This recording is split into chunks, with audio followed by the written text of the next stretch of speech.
Hello friends, இன்னைக்கு வந்து நம்ம என்ன சமைக்க போறோம்ன்றது வந்து பாத்தீங்கன்னா மஷ்ரூம் பெப்பர் செமி ஃப்ரை. அதுக்கு தேவையான பொருட்கள் வந்து பாத்தீங்கன்னா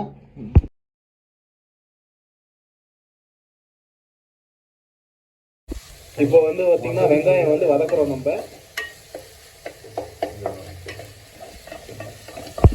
இப்போ வந்து வெங்காயம் வந்து பாதியாக வதங்கிடுச்சு. இப்போ நம்ம அரைச்சி வச்ச இஞ்சி பூண்டு பேஸ்ட் வந்து நம்ம வந்து இதில் ஆட் பண்ண போகிறோம். இஞ்சி பூண்டு பேஸ்ட் ஆட் பண்ணுறதுனால நல்ல சுவை கிடைக்கும். இப்போ இந்த இஞ்சி பூண்டு பேஸ்ட்டை போட்டு அது வந்து நல்லா வதக்கும். இப்போ வந்து கமகமன்னு ஒரு ஸ்மெல் வருது, சூப்பராக ஸ்மெல் வருது. அது இஞ்சி பூண்டு நல்லா புரியிற வரைக்கும் வதக்கணும், அப்போ தான் ரா ஸ்மெல் இருக்காது. அந்த பச்சை வாசனை வந்து போகணும் ஃப்ரெண்ட். ஆமாம் friend. Happy new year friends. Happy new year friends 2025. Baba Baba Baba Baba 2025 வந்து நம்ம போட்டாச்சு நம்ம கிரேவிக்குள்ள. இந்த வருஷத்தோட முதல் தொடக்கம் மஷ்ரூம் கிரேவியோட தொடங்குது. 2025 அடுப்புல போட்டுட்டு அற்புதமா போகலாம். இவர் எப்படி தான் நெகட்டிவாக பேசுவார் கண்டுக்காதீங்க, ஏன்னா அவர் எச்சாரு. இப்போ வந்து நம்ம வந்து அடுப்பில் போட்ட தக்காளி இஞ்சி பூண்டு பேஸ்ட்டு அதுக்கப்புறம் பச்சை மிளகா நல்லா வந்து கிண்டி கிளறிட்டு இருக்கோம். இப்போ நம்ம இதை கிளறி முடித்த உடனே கையோட நமக்கு தேவையான இன்க்ரீடியன்ட் ஆட் பண்ணோம். மஞ்சள் தூள், அதுதான் மஞ்சள் தூள். மங்களகரமாக ஆரம்பிக்கிறோம் நம்ம மஞ்சள் தூளோட 2025. மஞ்சள் தூள் ரொம்ப போட்டுறாதீங்க, கொஞ்சமாக போடுங்க ஃப்ரெண்ட்ஸ். போட்டுட்டிங்களா டப்பா மூடி வச்சிருங்க, இல்லைன்னா பூச்சி உள்ள போயிடும். ஆமாம் தலை. அப்புறம் மல்லித்தூள் போடணும். மல்லித்தூள் வந்துட்டு நிறைய போடுங்க, நல்லது தான் உடம்புக்கு. 1 2 ஒரு சின்ன சிட்டிகை.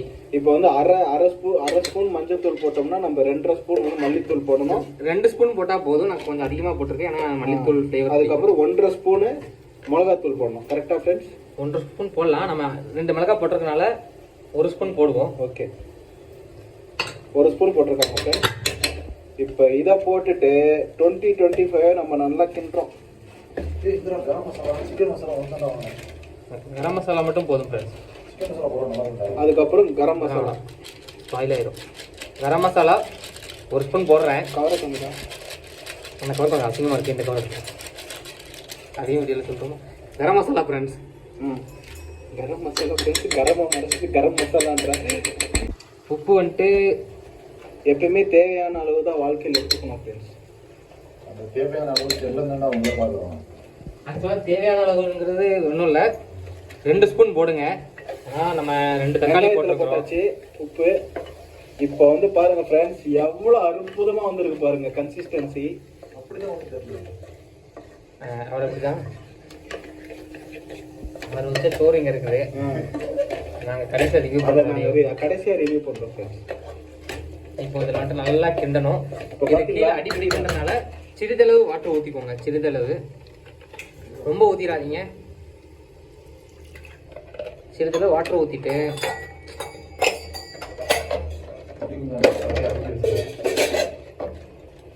நல்லா கிண்டுங்க. அப்போதான் அந்த கிரேவி வந்து பார்த்தீங்கன்னா அற்புதமாக வரும். ஆமாம், இந்த கிரேவி வந்து நம்ம எதுக்கெல்லாம் சாப்பிட்லாம்னா chapati, puri, white rice, jeera rice, biryani, வெள்ளைச்சோறு, ஏதோ புதுசாக ஒன்று செய்கிறான் அது. அப்புறம் கருவேப்பிலை அப்படியே லைட்டாக அப்படியே தூவி போட்டால் வேற லெவலில் இருக்கும் ஃப்ரெண்ட்ஸ், வேற லெவலில் இருக்கும். அப்படியே கிண்டிக்கோங்க. இப்போ என்னன்னா இது நல்லா வதங்கணும். நம்ம இதில் கரம் மசாலான்னு ஒரு முக்கியமான இன்க்ரீடியன்ட் ஆட் பண்ணிடுவோம். அதோட பச்சை வாசனை போகணும். அது போனாலே நல்லா வரும். இது எப்படி போச்சுன்னு கண்டுபிடிக்கிறதுனா, நல்லா மோந்து பார்த்தீங்கன்னா உங்களுக்கு மசாலா மூக்கில் ஏறாது, வாயில ஏறும். ஓகேங்களா? அதுதான் அப்படியே கிண்டிக்கிட்டே இருங்க. மசாலா நல்லா தண்ணி விடும், அதுலேயே வெந்துடும். நீங்கள் தனியாக தண்ணி விட்டு ஆட் பண்ணணும்னு அவசியம் இல்லை. அதே மாதிரி இந்த கிரேவி வந்து நமக்கு எதுக்கு தேவையோ அதுக்கேற்ற மாதிரி நீங்கள் பண்ணால் ஓகே. மஷ்ரூம் பொறுத்த வரைக்கும் கிரேவியில் இருந்தால் தான் சூப்பராக இருக்கும். இது வந்து பார்த்தீங்கன்னா இப்போ நாங்கள் வந்து பார்த்தீங்கன்னா ஒரு பிரிஞ்சிக்கு வந்து தொட்டுட்டு சாப்பிட்றதுக்காக பண்ணுறோம். அதுக்கப்புறம் மீந்துச்சுன்னா நைட்டு சப்பாத்தி, தோசை அந்த மாதிரி போட்டுக்கலாம். அவ்வளோதான் ஃப்ரெண்ட்ஸ். நாங்கள் 1 பாக்கெட் மஷ்ரூம் தான் வாங்கியிருக்கோம் 4 பேருக்கு. எங்களுக்கு இது போதுமானதாக இருக்கும். நீங்கள் மஷ்ரூம் லவராக இருந்தீங்கன்னா 2 பாக்கெட் வாங்கிக்கோங்க. மஷ்ரூம் பொறுத்த வரைக்கும் நம்ம மஷ்ரூம் போட்டதுக்கப்புறம் சிம்மில் வச்சு வதக்கிட்டே இருந்தோம்னா இந்த ஒரு 5 நிமிஷம் கழிச்சு ஒரு தண்ணி மாதிரி விட்டுருது பார்த்தீங்களா? தண்ணி விட்டக்கப்புறமா இதில் வந்து நம்ம இப்போ அந்த பெப்பர் தூள் போட்டோம். இப்போ வந்து மல்லித்தூளை போடுறோம். மல்லித்தூள் இல்லை, மல்லி இலை. மல்லி இலை போடுறோம். மறுபடியும் மல்லித்தூள் போட்டுறாதீங்க ஃப்ரெண்ட்ஸ், இவர் சொல்கிறாரு. அப்புறம் மறுபடியும் ஒரு 40 நிமிஷம் கிண்ட வேண்டி வந்துடும் ஃப்ரெண்ட்ஸ். இதில் என்னென்னா 7 நிமிஷம் தான் ஃப்ரெண்ட்ஸ் மஷ்ரூம் வேகணும், இல்லைன்னா அதுக்கப்புறம் அது செத்துருவார்.